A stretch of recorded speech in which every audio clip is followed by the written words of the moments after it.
Alors toujours sur cette polémique, ce débat qui a été organisé sur la radio ici et maintenant, je voudrais revenir sur le système solaire, parce qu'il y a plusieurs lectures du système solaire.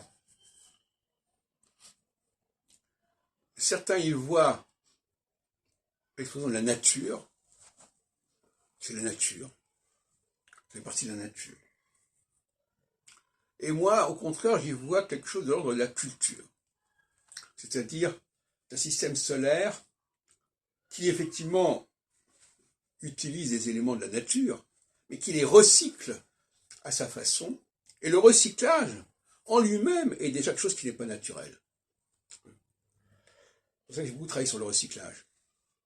Le recyclage, c'est dire que on trouve dans le système solaire des facteurs qui ne sont pas naturels. Alors la question, justement, épistémologiquement, c'est de déterminer ce qui est et ce qui n'est pas naturel.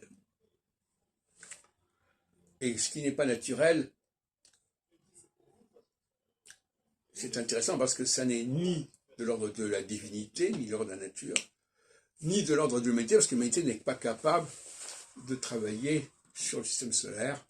En tout cas, elle ne peut pas être capable de le réaménager, en tout cas pas encore. Et c'est ce réaménagement du système solaire, et aussi ce raccordement du système solaire avec notre humanité, par le biais de ce qu'on appelle l'astrologie, qui m'intéresse.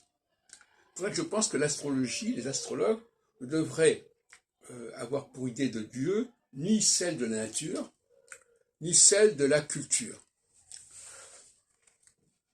Alors moi-même, en 86, j'avais échafaudé une théorie de l'instrumentalisation du cosmos par les hommes. C'est-à-dire que, c'est comme c'est pas d'hier, c'est il y a 37 ans, j'avais proposé que c'était les hommes qui s'étaient eux-mêmes programmés par rapport aux planètes. Ce qui renvoie d'ailleurs à la question de la marque, de la transmission des caractères acquis, etc.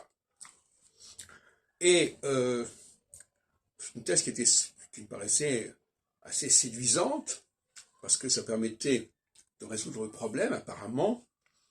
C'est-à-dire que les planètes n'agissent pas spécialement sur nous, mais nous décidons comment nous déterminons par rapport à elles.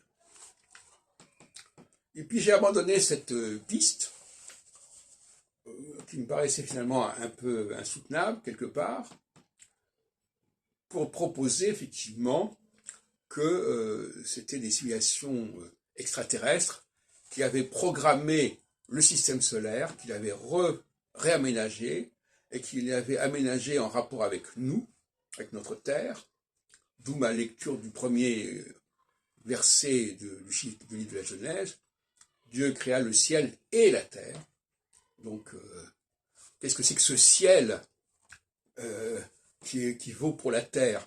On sait très bien que ce n'est pas le ciel dans la totalité du cosmos, que c'est bien le ciel du système solaire. Donc là, l'astrologie, quand elle s'intéresse avant tout au système solaire, elle n'est pas dans cette lecture du ciel au sens d'une nature universelle et infinie. Et d'ailleurs, depuis que l'on a découvert les immensités du cosmos, on peut difficilement interpréter le début de la Genèse comme renvoyant à ce cosmos infini, puisqu'on nous dit Dieu sépara, voilà, le jour. Donc on voit bien que le système solaire est quelque chose de tout à fait exceptionnel, tout à fait atypique, et que par conséquent les astrologues devraient le considérer comme quelque chose de spécial. Alors, de certaine manière, c'est ce que certains astrologues ont fait. Quelqu'un comme Jean-Pierre Nicolas considère que le système solaire, c'est le fondement même de l'astrologie, et que tout ce qui est dans le système solaire, toutes les planètes du système solaire doivent faire partie intégrante de l'astrologie, ce système de RET, ou même les trois planètes transsaturniennes constituent un groupe à part, je crois le groupe T. Bon, alors effectivement, et puis il a fait un ouvrage qui s'appelle Nature et Cosmos, je sais pas quoi. Eh bien, donc effectivement, il y a cet intérêt pour le système solaire, mais sans en tirer toutes les conséquences, à savoir que le système solaire, c'est une création non pas de l'humanité, non pas de la nature, mais une création extraterrestre en quelque sorte, qui implique une technologie très avancée, beaucoup plus avancée que celle que nous connaissons aujourd'hui, et encore beaucoup plus avancée que celle qui existait il y a 3000 ans, bien évidemment.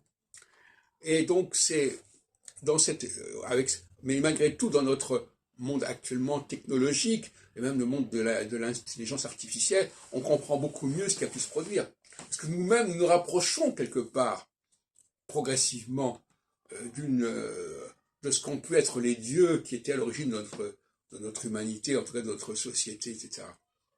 Donc, c'est normal qu'au XXIe siècle, une théologie comme celle que je défends soit de plus en plus vraisemblable, quelque part.